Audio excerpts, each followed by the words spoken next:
नमस्कार, मी प्रियांका पाटील। आपण पाहत आहात राष्ट्रीय लोकराज्य न्यूज, निर्भीड बातम्यांचे व्यासपीठ। आज आपण दिवसभरामध्ये घडणाऱ्या घडामोडींवर नजर टाकूया। माजी मंत्री बाळासाहेब थोरात यांनी सादतपूरला दिली भेट व पूरग्रस्त भागाची केली पाहणी।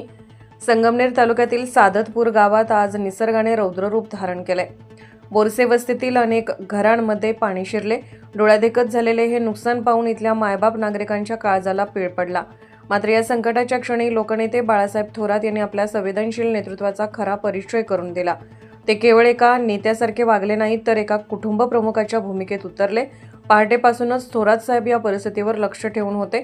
त्यांनी प्रशासनाला तात्काळ मदतीसाठी सूचना केल्या।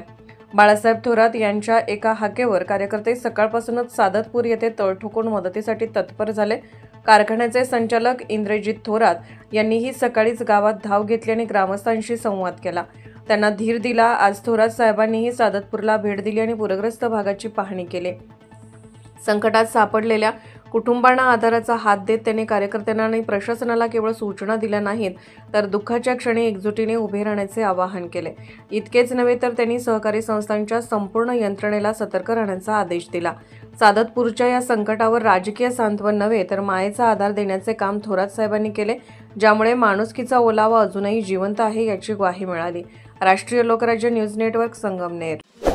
ताज्या बातम्यांसाठी आणि अपडेट्ससाठी राष्ट्रीय लोकराज्य न्यूज चॅनलला सबस्क्राईब करा, तसेच लाईक आणि शेअरही करा।